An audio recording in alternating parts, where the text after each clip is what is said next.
Hey guys, this is your host Nitin Binhani and a very warm welcome to my startup podcast channel Jazar Audio, where we share real stories with real learnings.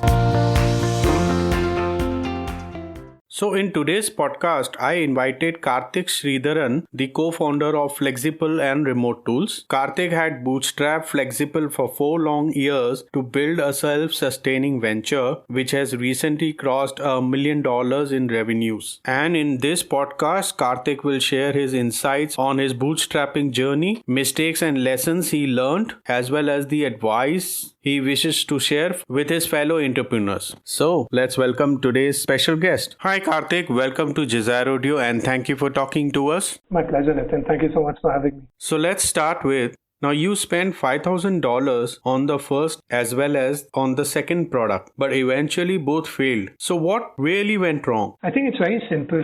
When you start off, you hardly know the market. Right. So you have a vision or you do a certain amount of market research. But to be honest, I think all of that fails in the face of reality. You don't know everything until you've actually tried. Typically, what most entrepreneurs try to do is they try to build for scale. Right? They try to build for the millions and millions that they want to be making in the future when they have not even made a single dollar. And that's what even I did. So we decided that, okay, we need to build the first product and the second after that, because we felt that tech is the thing that will take us to scale. And then we realized that neither of the two products were actually solving what the customers wanted. And in our business, it was about just giving them quality talent. And the customers didn't want an amazing product or a tech product in place. They just wanted quality talent. And it turned out that our first product was just too complex to use, but the second product, while being easy to use, was just not what they wanted. So in the end, all we had to do was just set up a Google Sheet, and we were actually able to start meeting the customer's requirement through that itself. So I think it was the mistake, like I like to call it, as thinking tech first instead of business first. So I say, first start making money and then use tech as an enabler. So it's all about earning the first dollar, and while instead of doing that, you were just focused on the wrong thing, which is trying to build tech. I think that was the biggest failure there. Okay. Then like a masterstroke, you instead use Google Sheets as a product and went on to generate $100,000. How did that go? Actually, we've tried a lot of ambitious things. Let us just do the simplest thing, which is to earn money today. So the master plan might have been from a mindset perspective. Typically, when an entrepreneur starts their journey, they start with all the passion and they're thinking of the millions that they're going to make, right? As I said, before the first dollar. Focusing on 8 months, that's how it is for the first at least 1 or 2 years. Be like in the next 6 to 8 months, if you're able to earn money, try to start making money month over month over month, and then take it from there. And that's all we did. So even Google Sheets was not necessarily a product, of course. It was just that we listed all our freelancers whom we had selected, through all our efforts in a Google Sheet. Then we started reaching out to clients over LinkedIn, and whichever client was kind enough to say, okay, yeah, let's talk. We used to then look at our Google Sheets and recommend the best freelancer we felt would do amazing at their particular project. And that's all people wanted. So we just took it from there. We were like, okay, the product, that's not what this business is about. The business is about a very simple problem, which is to connect high quality tech talent with companies. Let's just do that in the simplest way possible. And the Google Sheet was the answer. Amazing.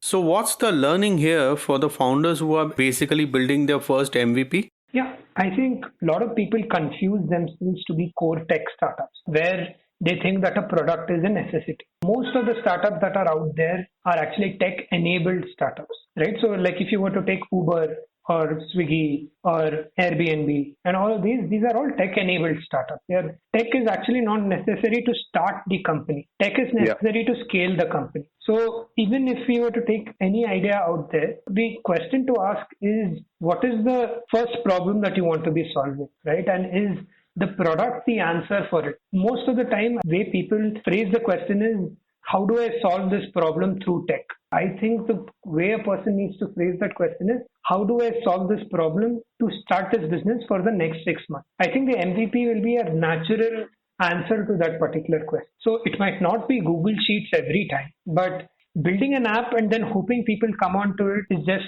a terrible idea. And also what happens in the process is when you've actually acquired a big audience, it's then easier to know what you want to build for them as well. So instead of having to actually initially predict that, okay, these guys are there, so this is what I think the app should look. So MVP needs to be redefined. We did it in a Google Sheets. It can actually just be a newsletter that a person starts. It could be a marketing website where they write a lot of blogs and start driving traffic to it. It can be that they open an Instagram account or a LinkedIn account or a Twitter account and then just write a lot of posts, gain a lot of followers, and then drive traffic to their web. So I think people need to first gain audience and then build product next. And by doing that, I think the entire concept of MVP might actually be redefined. Great. Now, having bootstrapped Flexible for 4 long years, tell us what was the journey like? It's been a tough journey. Bootstrapping has a lot of advantages, I think. We don't have any external pressure cooker situations where we have to hit a certain number by a certain amount of time. Unrealistic though it may be, we started remote tools and remote clan on the site, so we've been able to make that decision ourselves without having to rely on an external investor. There is a lot of upside to bootstrapping, but I also have to accept, yes, it is a tougher journey. There is a certain bit of, as in every situation, of pros and cons, but it's all about how an entrepreneur really wants to build their startup. For me and my co-founders personally, we wanted that control and we weren't looking for an overnight success. We knew that this is what we want to be doing for the next few decades. So we had all the time in the world to make this a success. We started off in a way where our focus in the first year was all about ensuring that we are able to, understand the market and make only as much money so that we can survive, so that we're not just wiped out. So after the first year, when we figured that, okay, we have understood what we need to be doing to succeed in this market, then we started saying, okay, now how can we double this? How can we triple this? How can we go 10 times and so on? So in a certain way, the biggest upside of bootstrapping is growing in constraints. Initially, throwing money at problems doesn't solve it. And that is the biggest problem of raising VC funding before, even spending a single day with your startup. And I see startups raising millions before they've even taken a single step in solving their journey. A lot of them burn that cash because they don't know where to put it. For us, we didn't have that cash, so we couldn't, for example, after 2 products, we had to say, okay, this is getting ridiculous. We have to do it the simple way. I predict that if we would have actually, had a lot of VC funding, we would have made products 3, 4, 5, 6, 7, 8, and kept failing till we forced success in the traditional form of it, instead of saying, okay, a Google Sheet can do our job. So growing in constraints forces us to keep problems extremely simple. And it is also ensured that almost every facet of our business is actually led by one of the 3 co-founders. So we have never outsourced even to our employees, as in, of course, we delegate and they are doing a lot of amazing work. But at all points of time, we have done that work at some point in the past. And only when we think that we have taken it to a level, we then delegate it. So now when things have to be set in terms of target or in terms of also understanding what the next strategic move needs to be, we are able to make very nuanced decisions because we've actually executed. And it's not just, random strategic decisions. So I think the bootstrapping journey has been tough. And at a lot of points of time, it's kicked us as well because, for example, last year in COVID, we lost a few clients, as you can imagine. And it was a really tough time for us. But we used that time to bolster our internal systems. When we actually rebound at that point of time, maybe we can have all the internal systems set up so that we can scale, and that's how it turned out to be. And past 6 to 8 months has been really great. I think it's been a bit of challenges, but overall,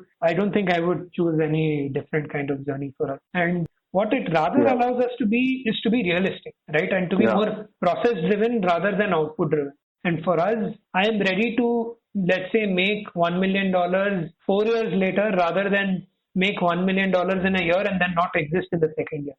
Awesome. So what would be your 5 key lessons from bootstrapping that you would like to share with the fellow entrepreneurs? Sure. One thing that, as I told you very early, I learned was business first, tech later. While it may seem obvious, it is actually not followed by most of the people in the market, especially in the startup market. That sort of entire notion is lost. It's like, okay, you can always burn money and make money later. Number 2, I realized that people have a very romanticized idea of what entrepreneurship is. That doesn't last long, right? You get up each morning trying to solve the problem that your startup is facing today. And it is never ending, right? I just said a few days back to one of my friends that, a startup is not difficult because the problems you have to solve are really tough. They are difficult because there are so many problems to solve, and it is tough to choose which problem you want to solve today. I almost think that the idea is inconsequential. People need to be really ready for the journey. Third would be to be open to learn anything. When I started, I didn't know how to code. I learned how to code. I learned SEO. I learned marketing. It's all the things that you need to do to be successful in the business. Everything has to be picked up. You can't say, this is my expertise and I stick to it. So being open to everything is another big thing. The fourth one would be to think of VC funding as yet another tool to grow your startup than the way to grow your startup. And finally, customers are everything. For us, a major part of our growth was driven by customers. We worked really hard to make them happy. And now almost half of our leads that we get are driven by customer reference. I think these are the 5 lessons that largely I have learned, and I hope that will be useful for new entrepreneurs as well. So you mentioned how you learn new skills such as SEO and marketing. How did you gain your first 100 customers for Flexible?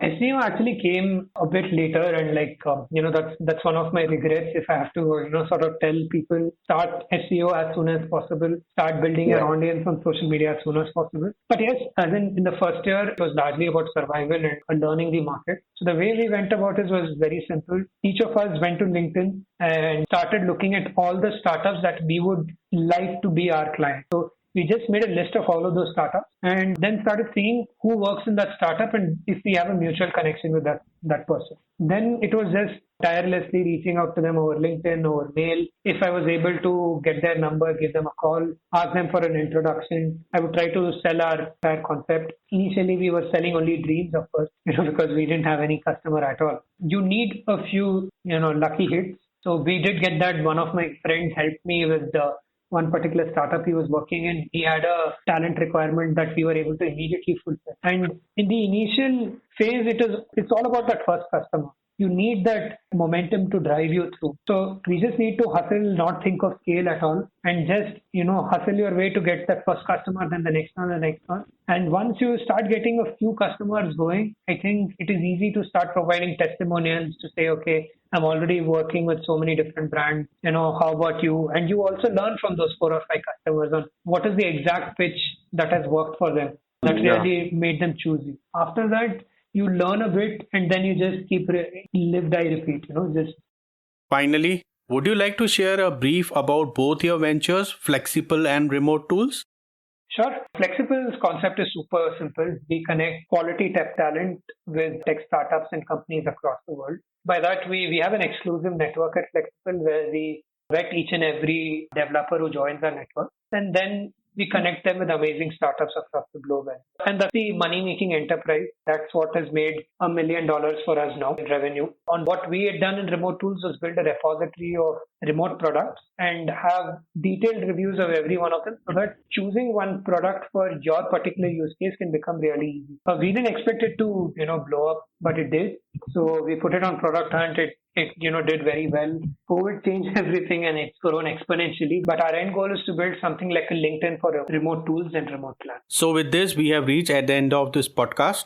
Karthik, it was a pleasure to have you on Jaza Audio and thank you for sharing great insights. Oh, it was my pleasure too, Nitin. Thanks so much for having me. Are you a founder of an early stage startup and looking to raise funding? Get your startup investor ready before even you start pitching to your prospective investors. For know-how, please visit www.jazaro.in. That is www.jasaro.in. Lastly, I want to thank all the listeners who took their valuable time to listen to this podcast. Keep rocking, be safe, and don't forget to share.